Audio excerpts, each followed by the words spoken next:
दोस्तों, वक्फ संशोधन कानून पर क्या अब तक जो दलीलें सोशल मीडिया में और लोकसभा में दी गई वो व्हाट्सएप फॉरवर्ड थी? आखिर वक्फ संशोधन कानून के तीसरे दिन के निर्णायक सुनवाई के दौरान कैसे सरकार की दलीलों के परखच्चे उड़ाए इस कानून के विरोध करने वाली याचिकाकर्ताओं द्वारा। दोस्तों, आज मैं आपको एक ऐसे वकील का आंखों देखी पूरा एक्शन बताने वाली हूं जो उस वक्त सुप्रीम कोर्ट में मौजूद थे जिस वक्त तीसरे दिन वक्फ संशोधन कानून पर बहस चल रही थी। दोस्तों, सुप्रीम कोर्ट ने 3 दिन बैक टू बैक बहुत ही निर्णायक सुनवाइयां की हैं। पहला दिन कपिल सिब्बल सरीखे उन अधिवक्ताओं को मिला जो इस कानून का विरोध कर रहे हैं। दूसरा दिन पूरा दिन लगभग सरकारी वकील को मिला, सरकार ने इस पर अपना पक्ष रखा। और कल का दिन शुरुआत में सरकारी वकील ने अपना पक्ष रखा और उसके बाद कपिल सिब्बल, राजीव धवन और जो बाकी लोग हैं, अभिषेक मनु सिंघवी जैसे, जो इस बिल का विरोध कर रहे हैं, उन्होंने एक बार फिर अपनी बात रखी। यानी कि बहुत ही विस्तार से सुप्रीम कोर्ट ने इस पूरे के पूरे मामले पर सुनवाई की है। लेकिन जो आखिरी दिन था वो बहुत निर्णायक था और इस आखिरी दिन का वो मामला जो एक्चुअली में आसान भाषा में हम सबको पता होना चाहिए अगर हम इस कानून का विरोध कर रहे हैं या समर्थन कर रहे हैं, एक ऐसे अधिवक्ता, एक ऐसे वकील की नजर से जो उस वक्त सुप्रीम कोर्ट में मौजूद थे, हमारे लिए और आपके लिए बहुत जरूरी है। दोस्तों, लक्षद्वीप के एमपी हैं अब्दुल्ला सईद, उनके अधिवक्ता हैं अनस तनवीर। अनस तनवीर भी उन याचिकाकर्ताओं में से हैं जो वक्फ संशोधन कानून का सुप्रीम कोर्ट में विरोध कर रहे हैं। अनस तनवीर उस तीसरे दिन मौजूद थे, इनफैक्ट वो तीनों दिन मौजूद थे जब ये सुनवाई हुई। और कल उनसे कई न्यूज चैनल्स ने बात की, उनमें से एक न्यूज 24 भी है और बहुत लंबा क्लिप है। उनमें से कुछ चीजें जो बेस इंपॉर्टेंट हैं वो मैंने आपके सामने बहुत आसान भाषा में रखी है दोस्तों, जो कि अनस तनवीर ने रखी है। यकीन जानिए, इससे आसान भाषा में आप वक्फ संशोधन कानून को लेकर जो तमाम तरह की भ्रांतियां चल रही हैं मीडिया में, सोशल मीडिया में, लोकसभा में बोली गई वो बातें, उसके परखच्चे भी उड़ाती है। साथ में हमको ये भी बताती है कि एक्चुअली में तीसरे दिन का एक्शन हुआ कैसे और क्यों ये एक्शन इस कानून में को लेकर आने वाले फैसले पर निर्णायक होने वाला है। अनस तनवीर ने कहा, राम जन्मभूमि वाले फैसले में वक्फ बाय यूजर को सर्टिफाइड किया गया है, लेकिन नए कानून में इसे खत्म कर दिया गया। नया कानून कहता है आदिवासी इलाकों में वक्फ नहीं बन सकता, तो वहां जो अभी वक्फ है वो खत्म हो जाएगा। लक्षद्वीप के एमपी अब्दुल्ला सईद साहब को उनका साफ कहना है कि आप मुझसे अपनी मुस्लिम या आदिवासी पहचान में से किसी एक को चुनने के लिए कह रहे हैं। मैं ऐसा क्यों करूं? ये संवैधानिक तौर पर गलत है और ये धर्म के नाम पर भेदभाव भी है। दोस्तों, इसके अलावा एक और बात बोली गई थी इन तीनों दिन की सुनवाई में। एक और मुद्दा उठा था एएसआई। होता क्या है, बहुत से हमारे ऐसे मॉन्यूमेंट्स हैं, हमारा देश का तो इतिहास इतना पुराना है, पौराणिक काल से, जो मुगलों से पहले हमारे ऐसे बहुत से मंदिर हैं, ऐसे बहुत से इमारतें हैं जो कि बाद में सरकार उनको संरक्षित करती है ताकि वहाँ टूरिस्ट भी जाएं और वो बनी रहें। उसके बाद मुगल आए, मुगलों ने भी बहुत सी इमारतें बनाई, तो बहुत सी ऐसी इमारतें होती हैं जो एएसआई द्वारा संरक्षित होती हैं, archaeological survey of India, basically सरकार के संरक्षण में आ जाती हैं ताकि वो खराब ना हो। आम लोग वहां जाएंगे, खराब हो जाएगा, उसका रखरखाव होता रहे।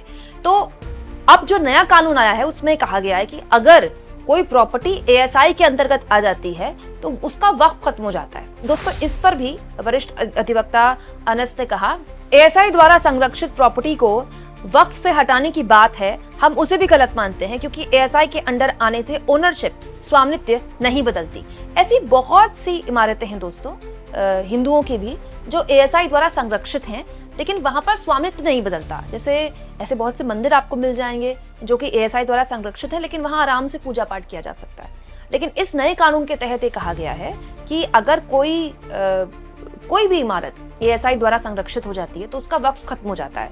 तो यहीं पर इसका विरोध किया गया कि आप उसका स्वामित्व नहीं बदल सकते, उसकी ओनरशिप नहीं बदल सकते ना। इसके अलावा दोस्तों, एक बात जो संसद के जब बहस चल रही थी तब भी सुना गया, फिर आपको सोशल मीडिया में भी ये दलील सुनाई जाती है कि इस साल से इस साल तक इतने 1000% वक्फ की प्रॉपर्टी बढ़ गई, इतनी प्रॉपर्टी वक्फ को दे दी गई, वक्फ ने इतनी प्रॉपर्टी हथिया ली। ऐसे बहुत सी दलीलें आपने भी सुनी होंगी, आपके पास व्हाट्सएप फॉरवर्ड आया होगा कि इतने परसेंट, 1000% बढ़ गई, 2000% बढ़ गई, कहाँ से इतनी प्रॉपर्टी बढ़ गई वक्फ की, वक्फ ने ये जमीन ले ली, वो जमीन हथिया ली, ये कब्जा कर लिया। इस पर भी वरिष्ठ अधिवक्ता अनस तनवीर कहते हैं, इनका खुद का काउंटर एफिडेविट बताता है कि 2 राज्यों को छोड़कर किसी ने आज तक सर्वे किया ही नहीं है। तो जब सर्वे ही नहीं हुआ तो आपका कहना कि इतने 1000% प्रॉपर्टी में बढ़ोतरी कैसे हो गई? जो बढ़ोतरी हुई है वो तो वामसी के पोर्टल पर है और वो भी सेल्फ डिक्लेरेटरी है।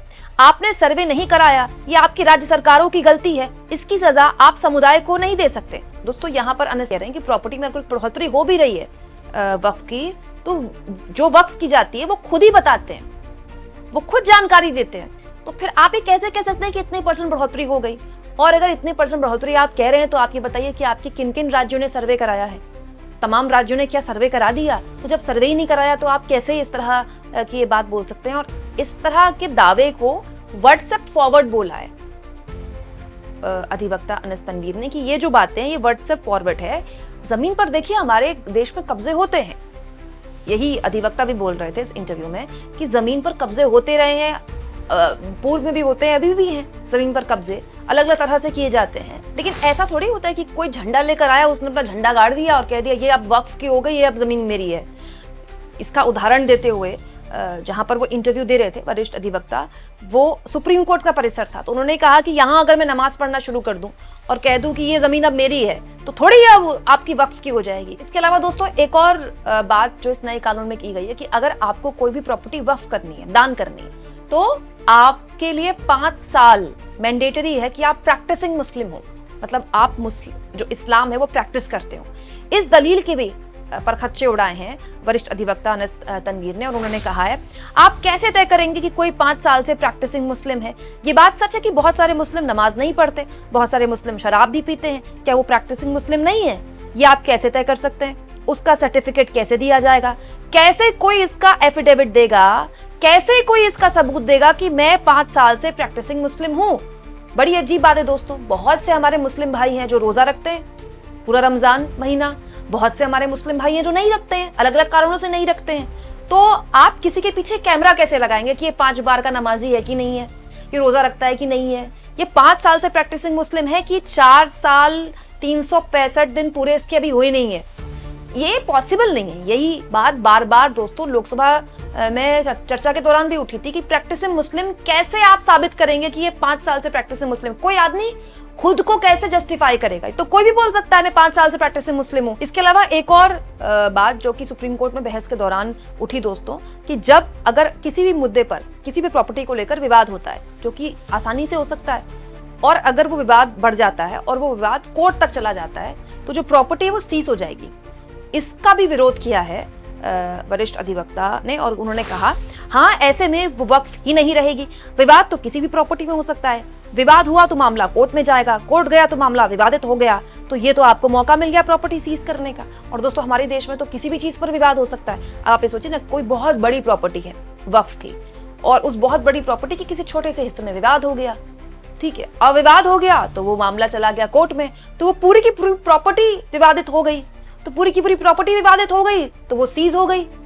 तो ये क्या एक तरीका है कि आप वक्फ की जमीन को हथियाना चाहते हैं? ये सवाल उठाया गया है कोर्ट में इस पूरे के पूरे कानून का विरोध करने के लिए। इसके अलावा बहुत सी बातें बोली गई दोस्तों, लेकिन ये कुछ इंपॉर्टेंट पॉइंट्स हैं जो कि मैंने आपको आसान भाषा में इसलिए समझाए ताकि आपको भी पता हो कि एग्जैक्टली वो कौन कौन से बड़े मुद्दे थे जिनको लेकर विवाद था, और उस पर जो इस कानून का विरोध कर रहे हैं उन्होंने अपनी क्या राय रखी, क्या बात रखी, कोर्ट के आगे कौन सी दलीलें रखी। यहाँ मैं आपको बता दूं दोस्तों कि 3 दिन की ताबड़तोड़ सुनवाई के बाद फैसला सुरक्षित रख लिया गया है कोर्ट द्वारा।